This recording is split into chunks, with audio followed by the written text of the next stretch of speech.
My parents declared me legally dead, so they could drain my bank account and steal all my money. Make sure to subscribe on YouTube and hit the bell to turn on notifications. I'm a 48-year-old male. My dad is 80 years old, and my mom is 78. My parents made the first polite request for reconciliation after too much stuff has happened, including them declaring me legally dead. I'm not used to them accepting my choices or showing respect, and I'm unsure how to deal with them or if I should talk to them at all. This story began over 30 years ago in Germany. I had just turned 16 years old, and I was accused of stealing a neighbor's car and wrecking another neighbor's fence with it while running away from the police. I was sloshed when the police picked me up, which is legal in Germany. I proclaimed my innocence, but nobody believed me. I was convicted and sentenced to 500 hours of community service because I was unrepentant. My parents used it as a tool to take away my time with my friends. They got a judge to agree that I had to work Fridays and Saturday evenings at the TW, which is an organization that provides disaster relief and sometimes soup kitchens. I also lost my license for mopeds, and I could not get a driver's license until I was 20 years old. In addition, when I finally wanted to get my license, I would have to pass a psychological test. Also, the money that I had saved for a car, around 10,000 marks, was used to pay for the damages.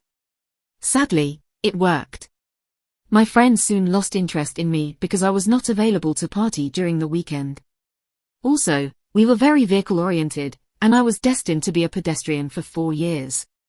An uncle of mine led the local TW and conveniently lost my timesheets for work done at the TW, which forced me to work there for 14 months in total. I did more than 900 hours. The time there did teach me quite a lot, and it was interesting work, which I probably would have liked if I was not forced to do it. My parents told me that they were doing it for my own good, to save me from my friends, and that they had asked my uncle to keep me there longer so that I would be forced to take responsibility for my actions. That time ended as all things do. I left unrepentant and furious with them for essentially doubling my sentence. I was in great shape and did well in school. As I lost my friends and had no interest in acquiring new ones after seeing how fickle they were, focusing on academics was an outlet that was not forced on me by others, and I enjoyed it. Then I found out who actually crashed the car. I told the police. My parents tried to get my sentence repealed. I tried the retrial proceedings and failed because my sentence was already served. The guy who actually did the deed was sentenced to only 100 hours of community service at his trial. It came out that several people had known it was him, including my parents, who made him pay for the damages.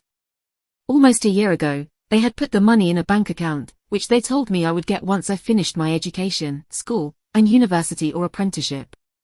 They also added 15,000 marks to the savings for the hours I had put in with the TW, which was a generous wage for a teenager. Still, I was furious with them because I would still have to wait till 20 to get a driver's license. If they had told me sooner, I would have gotten the sentence repealed. Also, they might give me 25,000 in about 5 years, but for now, they had essentially stolen my savings, and they were not giving it back.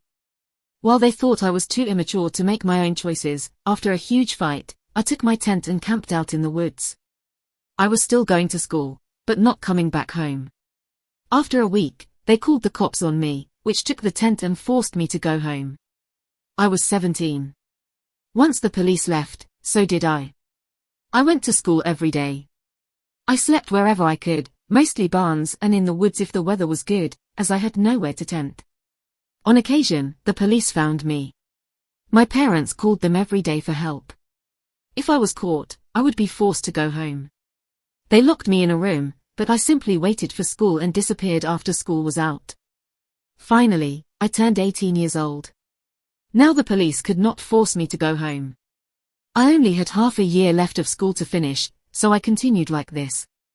I had no friends because I smelled funny and no interest in getting any friends because I was hurt, and I was not going to let anyone close to me hurt me again. Still, I managed to finish school with good grades. After school, I used the mandatory military service to disappear. I volunteered for service abroad, which meant Eastern Europe at that time. After 2 years, I was done, and I had a nice nest egg. During my time in the military, I had no close friends, but at least I was no longer a pariah. I enrolled in university and studied chemistry. I found 3 good friends and met my first girlfriend, to whom I am now married. I was 29 years old and I was working on my doctorate when my parents managed to find me. Occasionally, they convinced the police to look for me as a missing case. The police usually found me. I told them I was fine but wanted no contact with my parents, and that was it. The police told them that I was fine and they can't tell them where I was, and that they should please stop involving the police. Then my parents had this genius idea.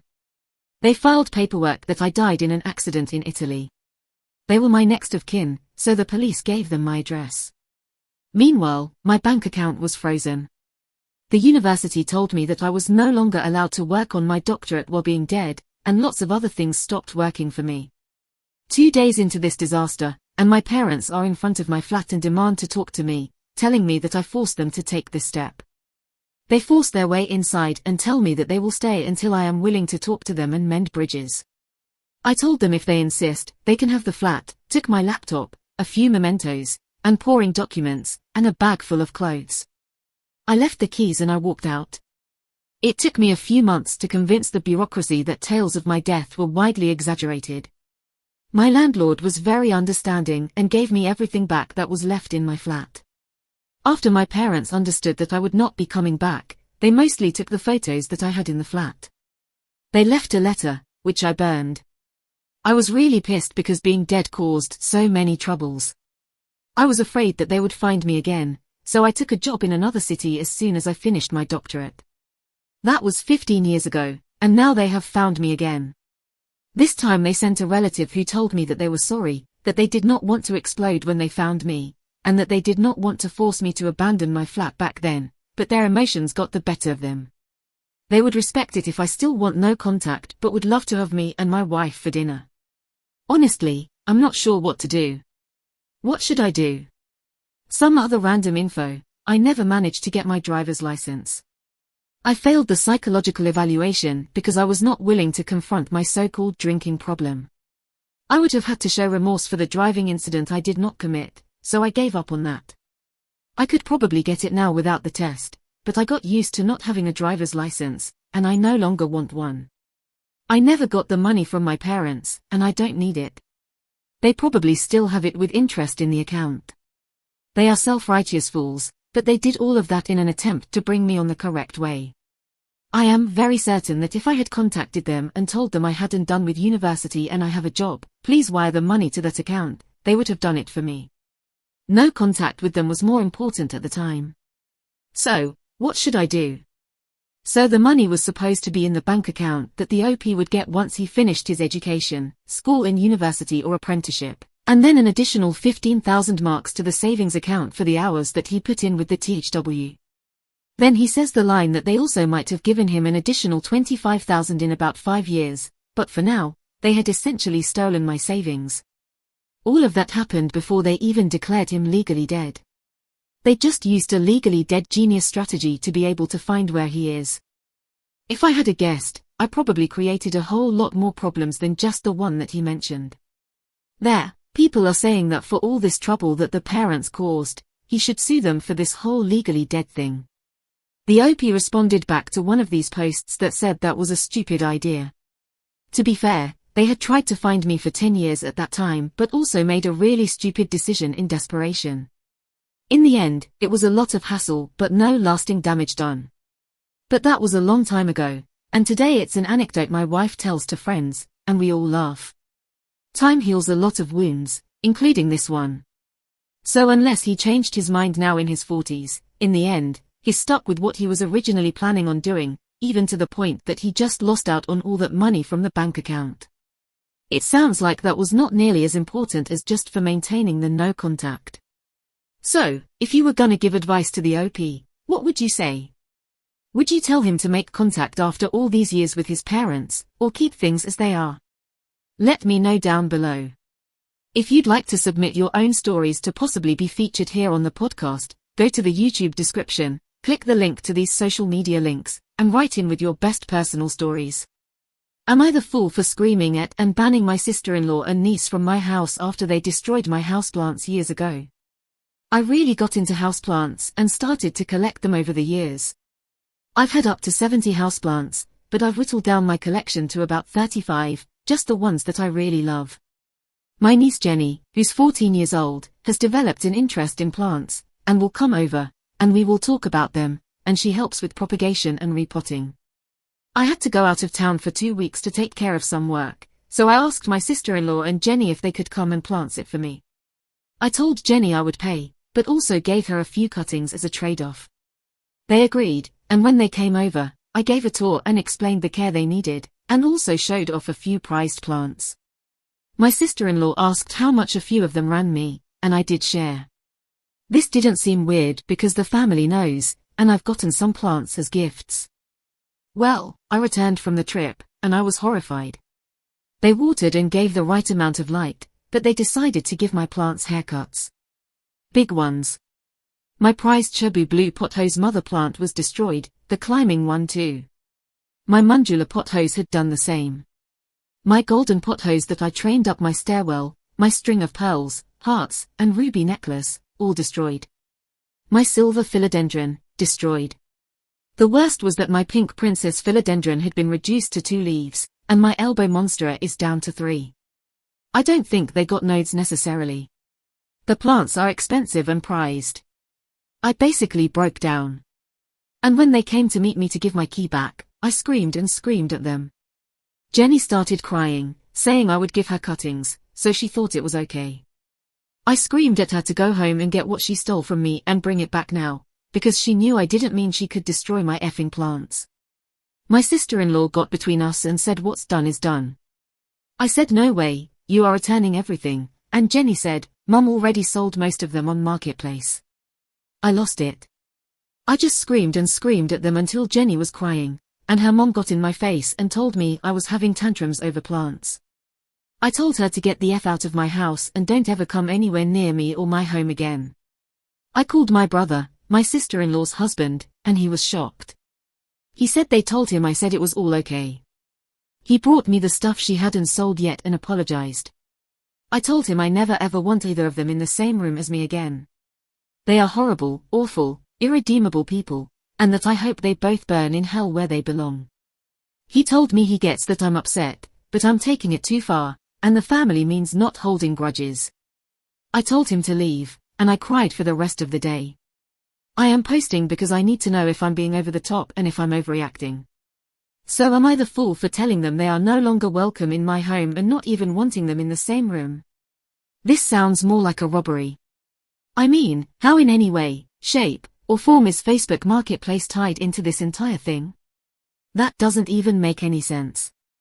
So she cut all the plants and tried to sell them for profit. There's no way that you could spin that to be like, oh, I accidentally thought that you wanted me to give your plants haircuts. I didn't know if it was just that, then the clippings would be off to the side or thrown away because there probably wouldn't be that many. But she sounds like she straight up butchered these plants in order to make a profit off of it, which is exactly what happened. When it comes to the question of how could the brother not know, the OP later on said that he said he noticed they were carrying a lot back home after coming over here, but my niece said, Auntie said it was okay, over and over again. I do know some people that have extremely emotional attachments to their plants in the same way that somebody might have to their pets, like their dogs or their cats or something. But I've never witnessed somebody going and just destroying those plants while they were away. Usually when this type of thing happens, it's some sort of exaggeration, and the plant is not as healthy as before because they didn't water it enough. But this is totally different. So if this was you, and they were your beloved plants, and this happened to them, what would you do? Fool or not a fool, and why? Am I the fool for removing the bedroom lock after my husband ignored a family emergency?